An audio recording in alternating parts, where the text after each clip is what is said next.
Welcome to the Psychedelic Couch. Before we dive into today's discussion, we remind our listeners that using illicit drugs carries significant risks and legal consequences. Psychedelic substances like LSD, psilocybin mushrooms, MDMA, and DMT are illegal in many countries, including the UK, and their possession or use can lead to legal penalties. Psychedelics can have profound effects on mental and physical health. While some report positive experiences, others may face negative effects like anxiety and psychosis. These substances can also interact unpredictably with medications and underlying conditions. Approach psychedelics with caution and responsibility. This podcast shares information, not encouragement or advocacy for illegal use. If you or someone you know struggles with substance abuse, seek help from healthcare professionals or local support services.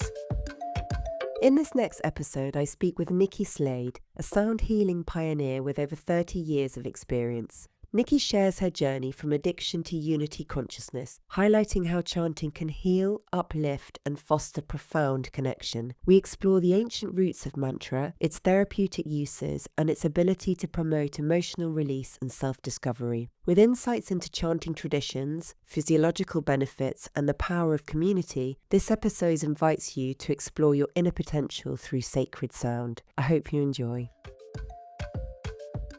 So morning, Nikki. Thank you so much for joining me today. I'm really excited that we're going to have a conversation about mantra today, which has become such an important part of my practice. I thought I'd start with just defining what it is for listeners that don't know what mantra is. So, in essence, it's a sacred sound, a word, a phrase that's repeated during meditation or spiritual practice, which serves as a creative projection of the mind through sound. So it's derived from the word man, which is mind, and ta, which is direction.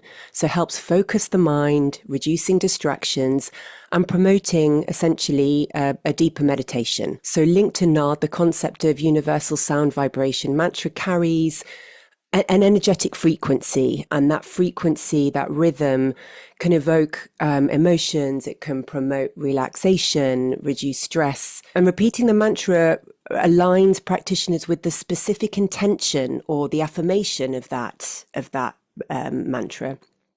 So it's it creates a soothing effect.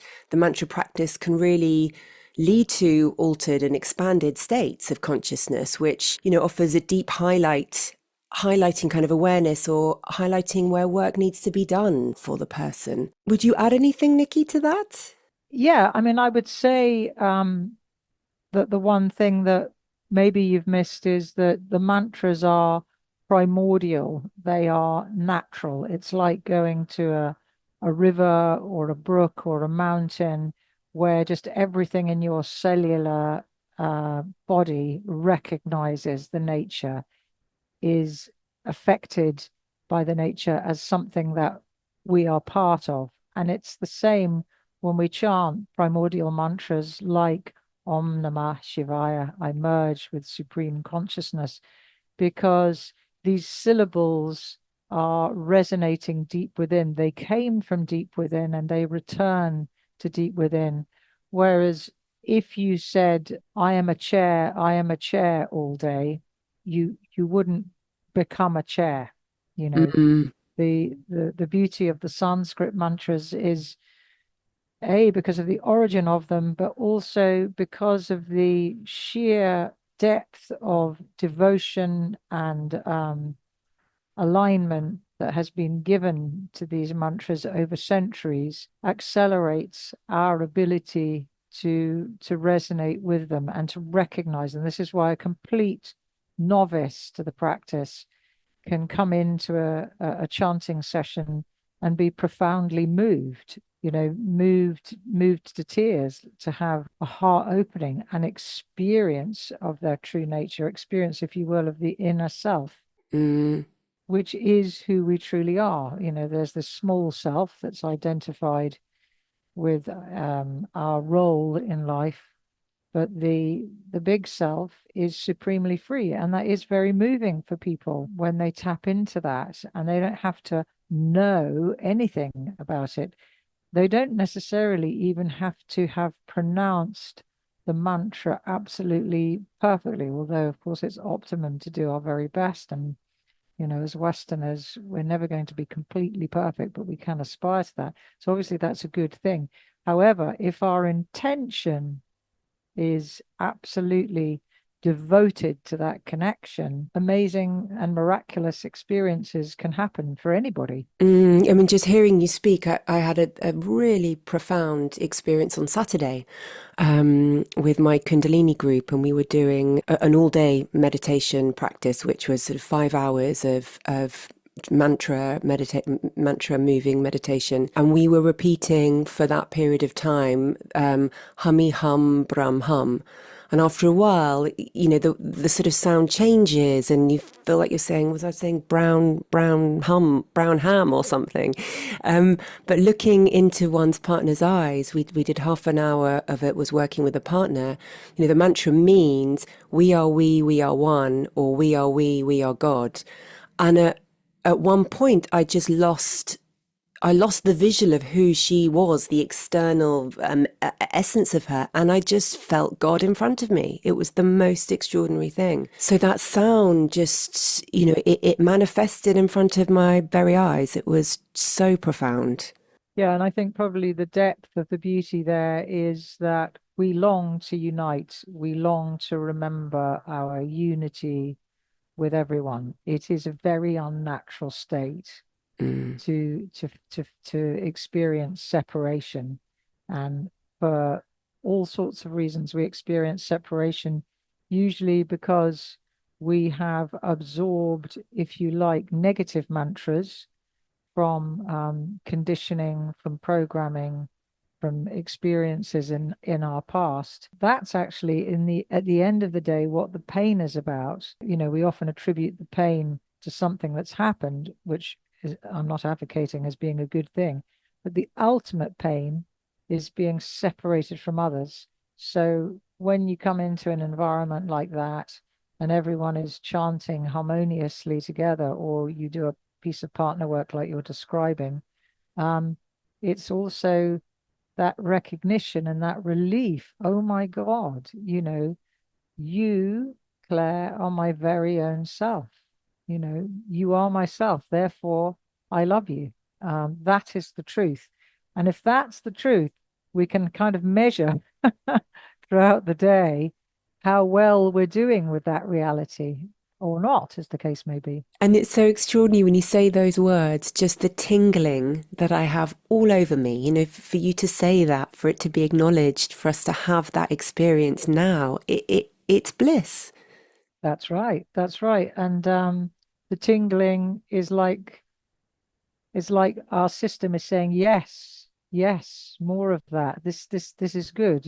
Just like we don't have to debate when we've been in the freezing cold for months and we suddenly go to a lovely hot, warm climate, and the cells of the body go, yes, yes, this is good for me. Mm, mm, Sunlight of spirit, you could say, is what we experience yeah.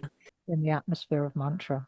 Yeah, that's so beautiful, Nikki. And maybe you could tell listeners about yourself. You've been a real pioneer in the field of chanting, core voice, and you've worked in this field for 30 years, I think. I think you'd said when we spoke.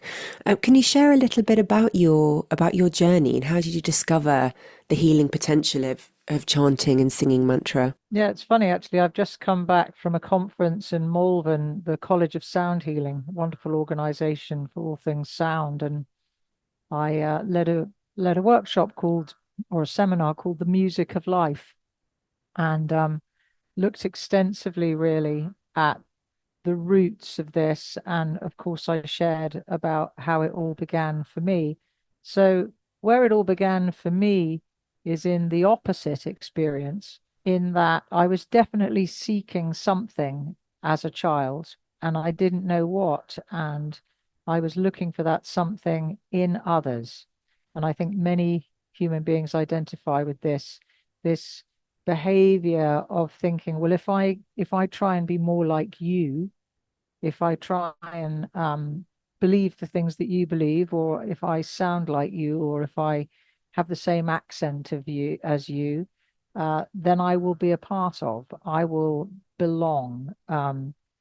Because essentially, when I was a younger person, I'm talking about through childhood up until my late 20s when things shifted, um, I really didn't know who I was. In fact, I felt a bit like a Martian, like I was on the side of the playground looking at all the other kids who seemed to be in this game in life, and they knew all the rules and they knew kind of how to vibe with each other. So I had a real sense of inner uncertainty, if you will, insecurity, and that would have attract, bullying from time to time, which nobody likes to experience. And by the time I got to 14, and I'm very candid about this in my book, The Healing Power of Chanting, and I share a bit of my story to support others who may be looking for a way through the path of addiction. So in my teens and 20s, I turned to alcohol and other things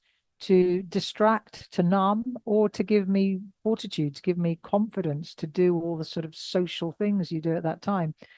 And this kind of way of existing went on into my 20s. But by the time I was 18, I thought, what better way to find myself than to have a vocation pretending to be other people?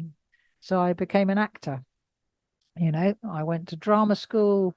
I came out of drama school and I was a working actor in repertories. And then I got a break in the West End where I was in a production based on Charles Dickens' book, The Mystery of Edwin Drood. And I was an ensemble member, but I also understudied two of the main characters, one of whom was the Princess Puffer, who was a bawdy, yeah, right, she was an opium seller, with big skirts and bawdy. And I really enjoyed the exploration of her because at the time, I have to say, my resonance was a lot closer to her than Helena, and Helena actually means of the light.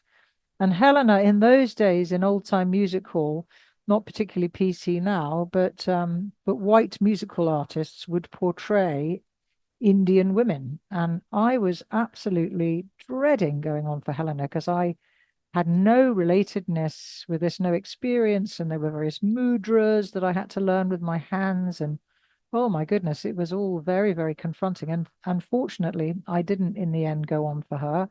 I went on for Puffer, and that was quite an experience. However, during that show, a couple of the actors, the main actors, had a chanting practice, and it was very, very obvious. They had a glow and a confidence, about them. And when I was with them, I felt good in myself.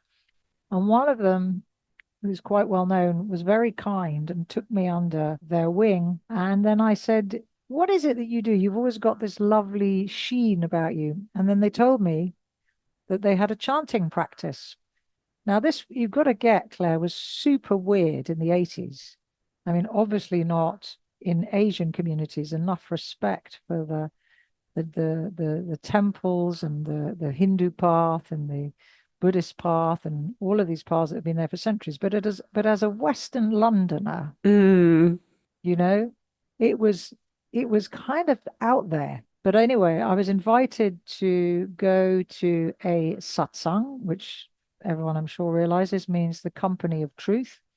And at the satsang, it was all very strange on the outside. There were strange pictures that I didn't really recognize of Indian teachers and incense and instruments that I'd never seen before.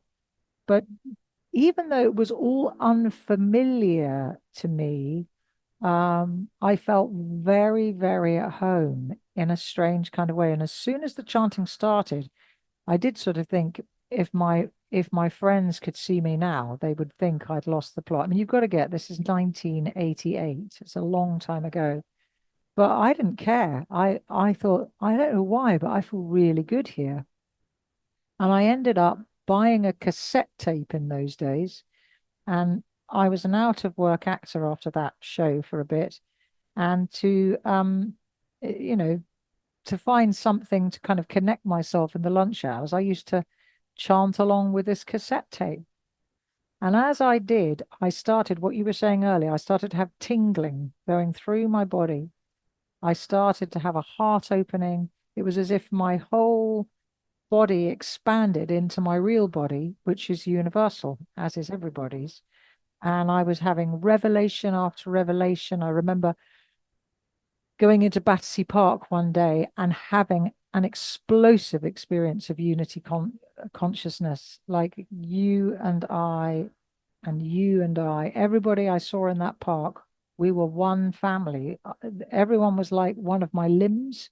I was one with the trees, the sky. There was no debate about it. It wasn't like that. Oh, yes, intellectually, I think that sounds like a lovely idea.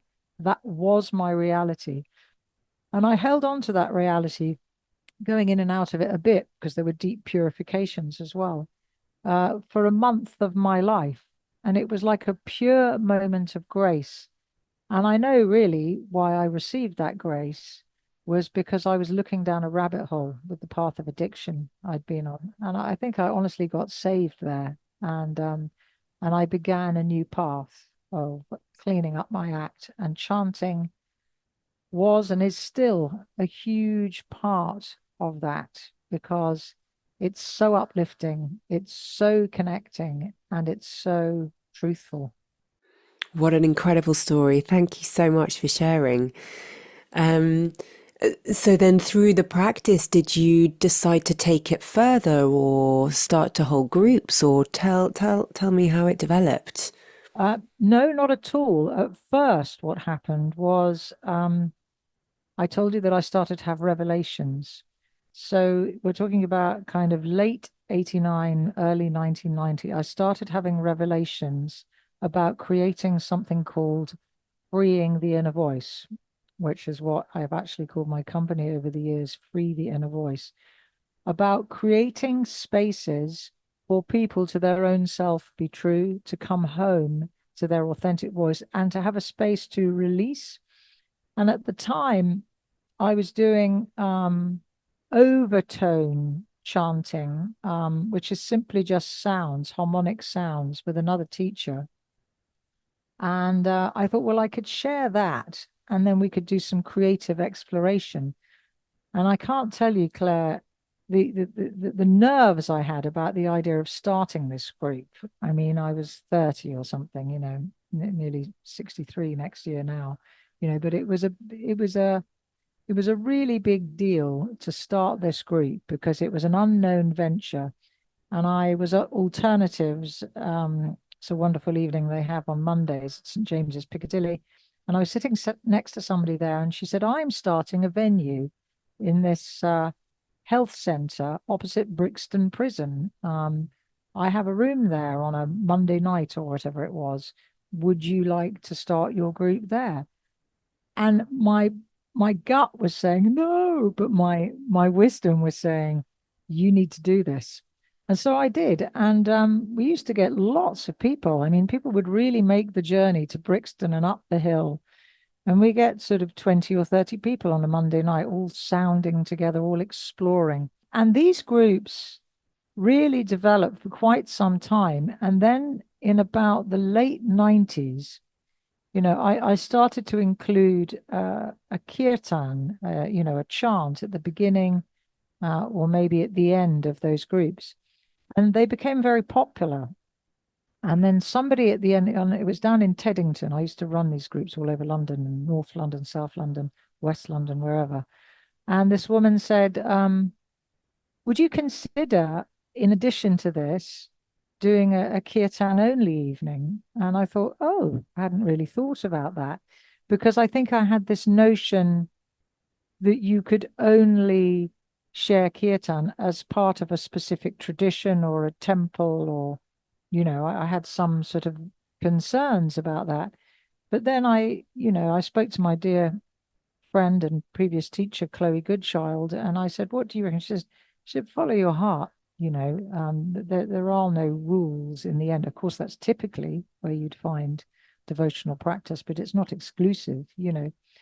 And so what I've created over the years is a safe place where people can come and explore their voice. And some of those spaces are the free the inner voice work combined with the chanting, but many of those spaces are pure chanting and very much coming from the perspective of the yoga of sound, embracing everybody, whatever faith tradition you follow. I heartily welcome people to bring that to mind as they're chanting. And for some people, that might be changing a word. I mean, if you're devoted to Allah, then you should repeat Allah under your breath, or Christe for Christ, or Buddha for Buddha. Some people don't mind because they understand that we're coming from the essence meaning of these chants as opposed to adopting the specific religious route or any what could be perceived as dogma. And at the same time, I say if you are a devout, a follower of Krishna, for example, or Hindu or Buddhist, please feel free to wholly bring that. Because I think in this time, it's so important that there are spaces where we can come and find our way without being told the way. Mm. And I think what's so honest about chanting is it will show us the way. It will say, actually, you would really grow spiritually if you followed this particular route up the mountain. This is where you're headed. But to put that on people, I very much steered away from that because I think people have their own higher self. Yeah, it's about connecting you to that, isn't it? Rather than anything else externally. Yeah, I remember one teacher saying once, if you're looking for a guru, you won't find them out there. You are the guru. It's about bringing it back to you, isn't it? And I guess that's what it does. totally. A Satguru, a true guru meaning gu, the dark, ru into the light, will lead you back to your own self. They don't want anything from you. They don't tell you that if you don't do this, this will happen. They're very much about revealing you, and not you, the personality, but you as part of the divine body, Mm. revealing that to you so that you can then go forth into the world and multiply, shall we say. When you were talking about kirtan, I wondered if you could just elaborate a little bit more on the different types of mantra or different types of chanting for those that don't know. Okay, so the devotional movement, the real bhakti movement, started around about 6th, 7th century AD in the Tamil Nadu region of India. Before that, you had the ultimate example of devotion, and that is the Bhagavad Gita. And, Arjuna, who's the key player in that story, his devotion to Krishna. So that you could say is an ultimate bhakti story. Then later on, you get the poet saint movement. And these were ordinary people, sort of, people like you and I who wanted to know the self. And they spent hours in deep meditation. This movement started with the Alvars and the Nayanars in the south, and they found the truth within. They heard the melodies, they heard the poetry of the inner self, and they started to share what they heard in the marketplaces. And they said, look, you actually don't need to go to any external temple. You have a temple right here in the heart. Come home to that.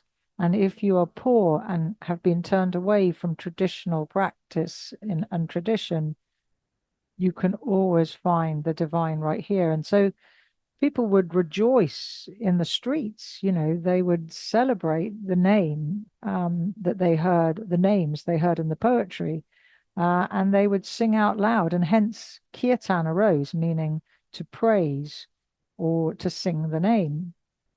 Now, in that movement, you begin to see two things. One is the Saguna movement of worship, where some devotees would choose a particular form of the divine or teacher to follow, and then others would practice Nirguna, which is like formless worship. So they would just maybe choose a syllable to recite. So, for example, Kabir, very well known poet saint, he didn't chant for example, Om Namah Shivaya or Hare Rama, Hare Krishna, he just simply chanted the syllable Ram. But he wasn't actually referring to Lord Rama. He was just using the sound Ram. I think a little bit like Gandhi. I may be incorrect there on Gandhi, but Gandhi certainly had the mantra Ram, Hey Ram, Hey Ram. But for Kabir, certainly the Ram was just a syllable, and it helped him to access that divine state. And then on the other Saguna side, you have, for example, Krishna devotees, of which Surdas was one of the poet saints that was beloved to Krishna, Mirabai, and many more. And this is where you see only the repetition of Krishna chants or chants like Radhe that are associated with Lord Krishna.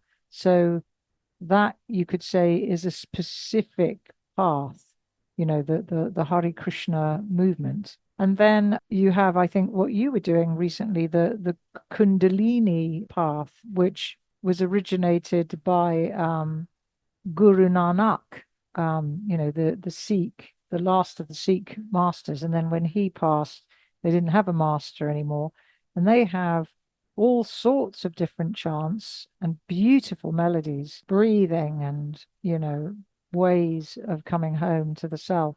Yeah. And then you have Buddhists, who will chant, whether it's Tara or Buddha, then you have followers of Kuan Yin. There are multiple different select paths, but the one I like the most is where we can find the self through the form on some days. Some days, it really works. For example, to invoke Kali, the goddess of time, the one who takes us through that void. She looks very fierce. Really, she's that feminine aspect within us that can take us through that dread of being out of time into timelessness. Because if we give up time as we know it, it's like a death, isn't it? But there's a freedom also. And then Durga, who is like the fierce mother protector. So there are periods where all I want to chant is Kali Durge Namo Namah. But then on other days, I might prefer to chant Sri Ram, Jai Jai Ram. Most of the time, I will chant many names in one essence. So it's like the rainbow of one essence energy manifested in different forms. So I'm happy to go through many forms to the formless, but I don't advocate any specific tradition that you must follow. I let the chanter choose that for themselves, discover that for themselves. And I'm curious, when you're holding space or, working with a group, are you connecting to the energy that you sense in that moment and that determines and that defines what you chant? Or are you connecting to what's happening in your own process? Or is it, I guess, a combination of both? That's a brilliant, brilliant question. I think probably a bit of both, because I also believe in the mirror. I think often as the chanter, if you're working with fearlessness, you're probably going to get a lot of people in the Sangam, the community that night, who are working with fearlessness. But also largely, I kind of scan the room, not from a personality, but the kind of the inner Shakti, the energy kind of reveals. And, I will often, as you know, start a satsang or a kirtan evening with Om Namah Shivaya. I bow to my true self. I merge with Supreme Consciousness. But the melody that I choose will very much be a reflection of the mood in the room. So sometimes the Shakti is saying, this group needs an uplift straight away.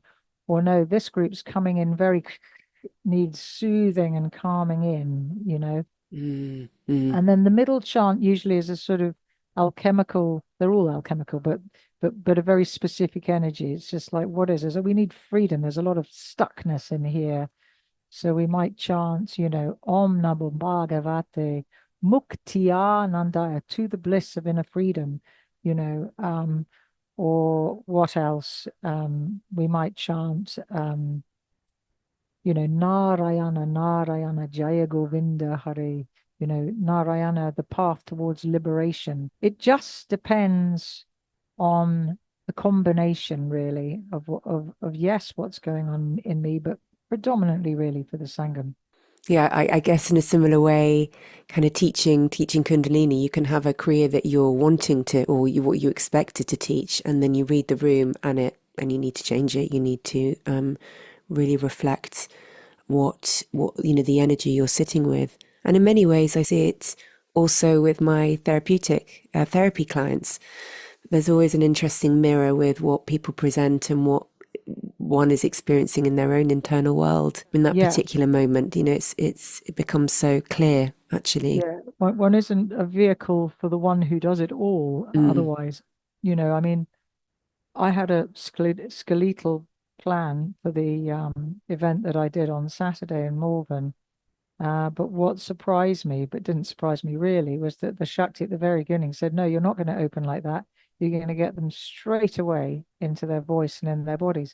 There was a bit of a chill in the room. The heating wasn't that great.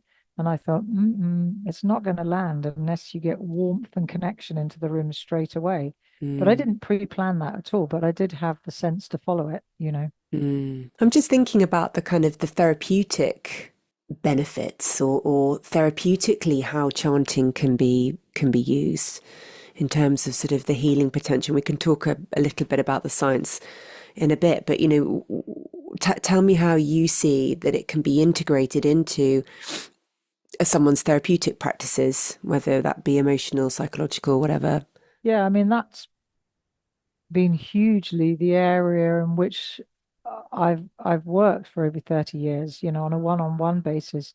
People come, it's not psychotherapy, but they come and it has tremendous therapeutic effect. So it's more like life coaching with sound, but with a big held space for whatever arises. So people will come with a particular overall aspiration for a series of sessions, and we'll start with mantra and we'll end with mantra. But what happens in between is very much about organically following the client and what's actually happening with their energy. So I have a vast amount of processes, spontaneous approaches. If they're dealing with the inner critic, for example, I have lots of tools for approaching that.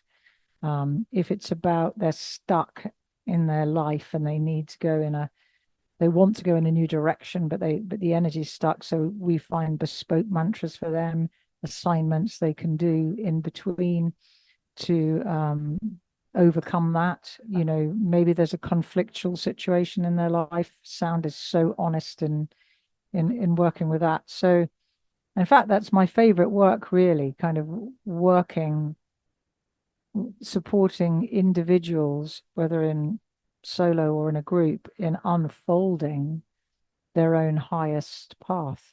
I find Mm, really rewarding. And I do that work and have done for many, many years in addiction treatment centers. So it's tremendously healing, for mental and emotional health. And obviously I feel very strongly about that area because it's the cross that I've had to walk with in this life. So, yeah, it's a very, very powerful tool for sure. And most recovering addicts get a huge amount of connection from it.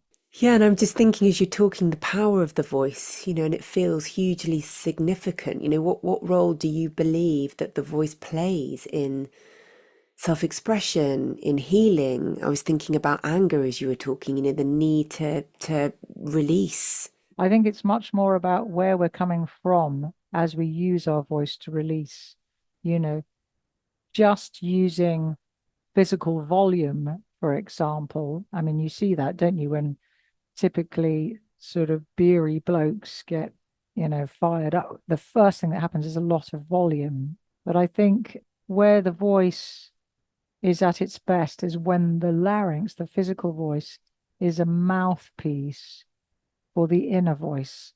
So, in other words, I call it like the Saraswati River. The goddess Saraswati is all about speech, communication, music.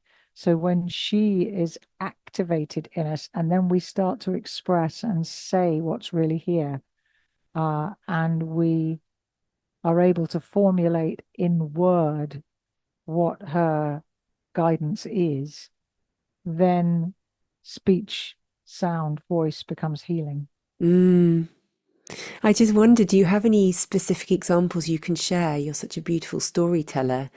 Do you have any examples you can share about, when chanting or mantra or your one-to-one or group work has really contributed to someone's healing process? So many. Where do I start, really? Obviously, being careful not to reveal names or anything like that. But years ago now, I had somebody come to me who was working in the city, very much in that side of life. But they had always wanted to be an actor. But because as a child and on occasion in adulthood, they had a stutter, they they felt that they couldn't do it. There's way too much anxiety. Anyway, we did some beautiful work over several weeks. Amazing person, and they got in touch with so much release, heart opening.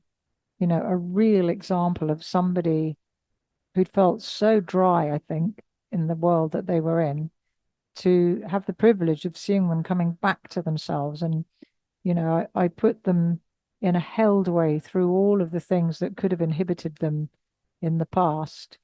Sometimes I'll do role play, but it's all in the holding of the sound. And they went through that fear, and they got the confidence together. I mentioned a very, very good amateur theatre company that's pretty high standard. And I said, look, why don't you go along and see what's going on and see if you can, participate? And sure enough, they did. And they got a very significant role in a Chekhov play, which I went to see. And as they had thought since childhood, they were a natural actor. And that was just a very special moment, a lovely moment, because it was very tangible, something measurable as well. Yeah, something that you could really see and how that you'd connected them to their potential. Yeah, no, it was a very, very rewarding moment. Mm. There are many more. I'll tell one from the Addiction Treatment Centre years ago. This was in the Priory in North London, and because of the volume of sound, we were expelled to the greenhouse where we could make as much sound as we like without disturbing all the psychiatrists and things. But there was a woman in my group who we were chanting, and the group was really in the zone, and everybody's voices were welcome. It didn't have to sound like choir or anything. And at the end, she said, "Is the roof leaking?" And I said, "No." And then she touched her cheek, and then she realized that the water that was on her face was actually the tears that were coming out of her eyes. And she thought that there was a drip from the ceiling touching her Wow. cheeks because she was so surprised to have been moved like that. Somebody who'd sort of numbed their emotions for a long time.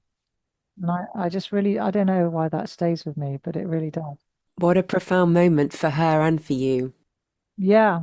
And by the same token, I remember there was a footballer from a well-known club, which shall not be mentioned, but again, they had a really huge release of laughter. This often happens, especially in addiction treatment centers. I mean, you've got to imagine suddenly there you are. If my friends could see me now, and you're all sitting in a circle doing this strange chanting stuff. And he had tears pouring down his face, but he came up to me at the end and he said, Nikki, that was great. He's having a laugh so much in years, he said, but he recognized, you know, that he was letting go. Yeah, I'm reconnecting. And there's something about, community. Maybe we could talk a little bit about that, the chanting in that community group setting and the power of that. Yeah. Well, as I say, when I got that cassette tape, I was chanting a lot on my own, and the real joy is when you chant in a group, because you're then carried by the other voices. And especially if you're somebody who has a bit of self-consciousness about using your voice, because it isn't choir, and it doesn't matter if you make a mistake, as long as you're not bellowing over everybody else in a melody that's opposite. But by and large, everybody can just blend with each other. And I think the profound thing about it is you can have people from all walks of life, diversely different opinions. I mean, dare we say it, absolutely politically opposite opinions, that if people started talking, there could be trouble. Mm. But the mantras just level it all, and you find that there is an experience of community at essence. And then the most unlikely people start to get along together, because what really has us get along is how connected we are to that flame of love inside. Yeah, exactly. We kind of step away from the costumes that we wear in the outside world and the identities that we cling on to.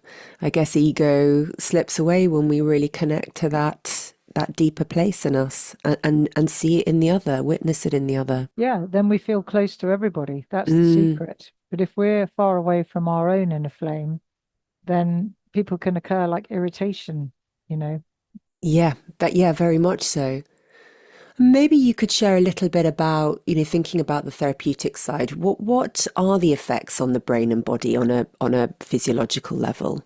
Well, I'm not a scientist, so you'd probably need to ask somebody who's done extensive studies on the sort of medical side. All I know is from, in a way, like a shamanic side, like if I was like a shamanic doctor, that I see people lifting out of states of depression. I'm not saying it's the cure ultimately for depression, but it certainly helps. I've seen recovering addicts able to get a space between those troublesome attack thoughts that can lead them to a drink or a drug. They begin to get a gap between their thinking and acting out very, very tangibly. I've seen people who, this has happened a few times actually, people who haven't been able to conceive for a long time start a chanting practice and they become fertile. I'm not saying, again, it's the cure for fertility. However, it's interesting, isn't it? Very much so. And I did have a look because I am also not a neuroscientist, but I had a little look and did some research myself. So, the studies have found that chanting lowers levels of cortisol and improves heart health. There's some research out there, and respiratory function. So that deep rhythmic breathing that's involved improves lung capacity and efficiency. And it doesn't come as a surprise, but increased focus and concentration. So the chanting the mantra shows cognitive and function improvement and boosts the immune system. So evidence that chanting can impact immune response. That would make sense, because think about it. If we are made of light, and chanting returns us to light, light as sound, sound as light, then there isn't a place for sickness. Sickness will eventually fall away. Now, there may be a residual buildup of sickness from the period of our life when we were unconscious. And so, that has to be obviously worked through.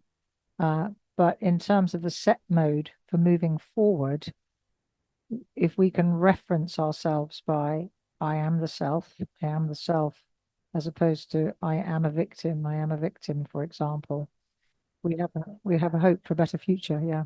Absolutely. And we know that kind of there's vagal tone improvement because you're working on the nervous system. So it enhances the parasympathetic nervous system, which is going to promote, reduction in anxiety, relaxation. So again, thinking how that impacts health, fertility, all of the other things that you mentioned. And, in terms of anxiety and depression that you mentioned, it can trigger the release of neurotransmitters such as serotonin and dopamine. Yeah. So there is science out there. Which is fantastic, actually, because we need that, because Mm, we're still top heavy with scientific evidence required to, enroll the masses that there is something here. So Well, that's it's the new great. religion, isn't it? Science is the new religion, so it helps to kind of Yeah. back up, I guess, what people have been doing and knowing for thousands of years.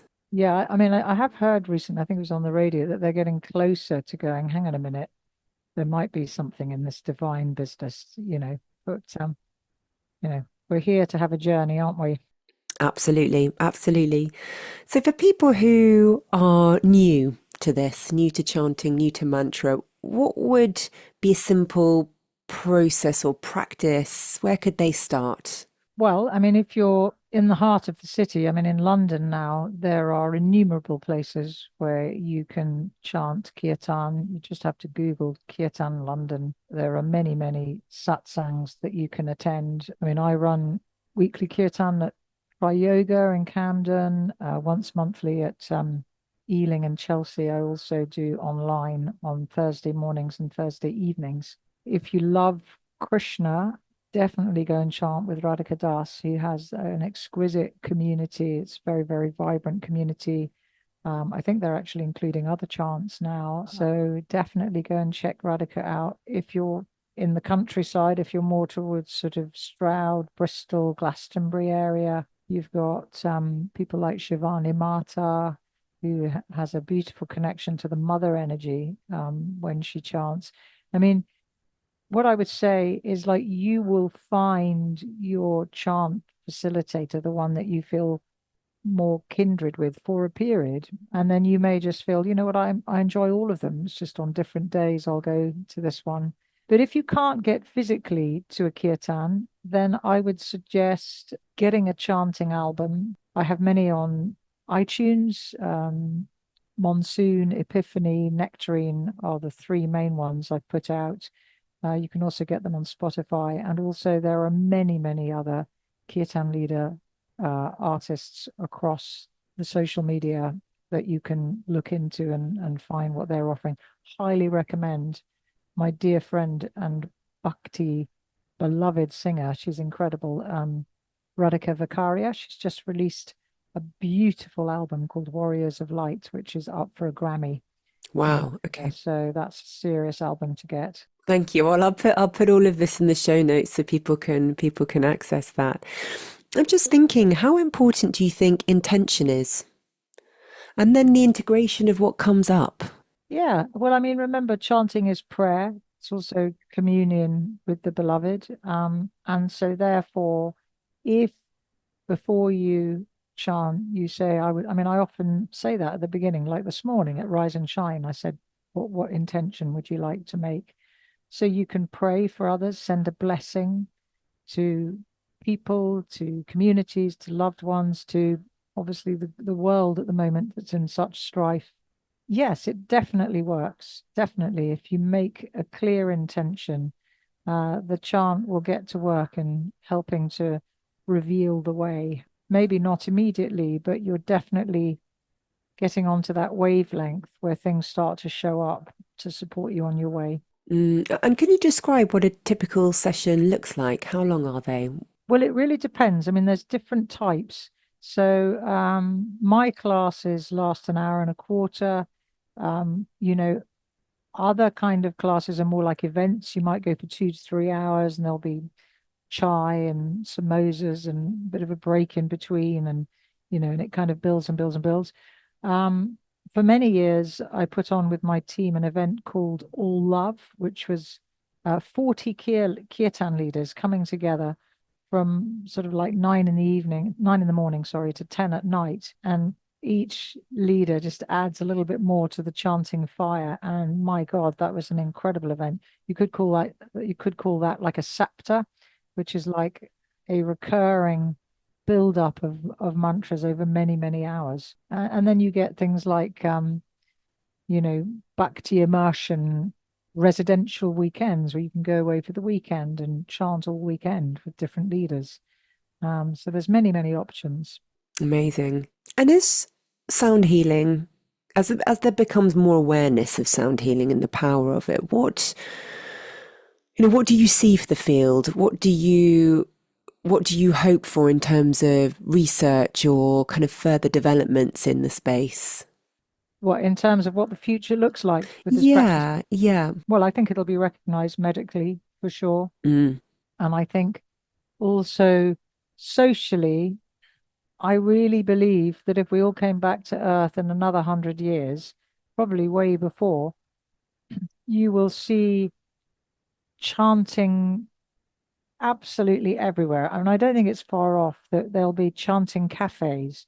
So people go, oh, is there a chant at this one? Yeah, yeah, at midday there's one. So mm, you'll come in for your chai or whatever it is. Imagine Cafe Nero or somewhere, but they have the chant area at the back, you know. But this won't just be in some place that's trendy like Islington or somewhere.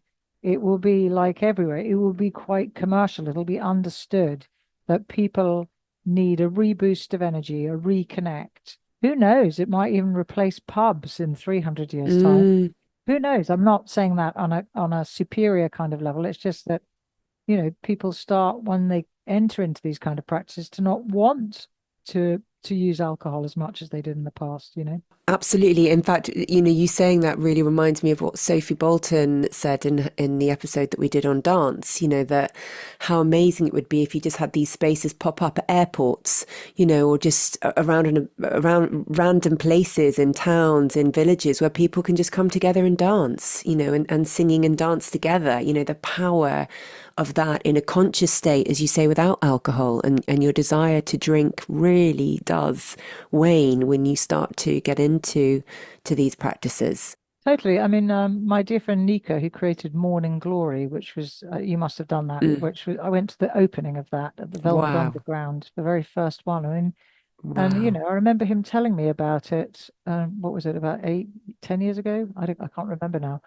But we're going to do this thing. There's no alcohol. There's going to be like smoothies. There'll be coffee at the side. There'll be yoga mats. People can have shoulder rubs. We're going to get really, really good, proper clubbing kind of DJ, but without all of the other stuff in a traditional venue. So not a woo-woo kind of venue. And it really worked, and people would come in their pajamas and then get into their office gear at Mm. the end. And so I think it's been modeled by pioneers, but I think the babies now, as they grow up and their parents, people like you and others, they will go, that's where there's a gap in the market now. Let's do this. In the same way, that nutrition and health has gone through the roof. I mean, what you can find now on the high street that's a specialist in nutrition, we're going to have that with sound and movement, I'm sure. Yeah. Yes, gosh, that fills my heart with joy, imagining a future that's like that. Mm. Yeah, it's coming, Yeah, definitely. yeah. So just thinking, your personal insights that you've gained over 3 decades of practice, what has been most important, or what could you share? There's so much to distill in, such a large amount of time. But if you were to, I don't know, give us the essence of that, or some, real key learnings and lessons that to share with listeners. I think it has to be a moment where I was moving out of addiction into connection with the beloved. And I had this incredible moment of grace where this blue being appeared before me. It was almost inside me as well as before me. And it was the most beautiful being I have ever seen. It had black hair, sort of ebony, but there was like dewdrops on its hair, charcoal type eyes, and dew running down its face, and the most translucent blue gowns. And it had the most unbelievably beautiful energy, but I can't even put it into words. And the words that came from this being to me, and I heard them from within, and the words were, Dearest Nikki, do you not realize that all there is, all there ever was, and all there ever shall be is love? Thank you so much for sharing that. That's really moved me. And there's nothing to add to that. No, there really isn't. Is there anything you wish I'd asked or that I haven't asked that you'd like to share? I think just a very important thing for anybody who's a complete novice to it to remember what I hopefully said earlier is that you don't have to be a singer to chant. Don't let those who have associations with their voice or shame around their voice, which I think is the biggest crime, somebody who's been shamed for their voice. But you are enough. Your sound, there's only one voice like yours on the planet. So bring it so that you can come home within. Oh, Nikki, thank you so much. What a way to finish, to leave people with that knowing, and that ultimately all there is and all there ever will be is love. Thank you so much, Nikki. You're very welcome. Namaste, and thanks very much for listening, whoever listens. Lots of love. Namaste, namaste, Nikki. You've been listening to the Psychedelic Couch.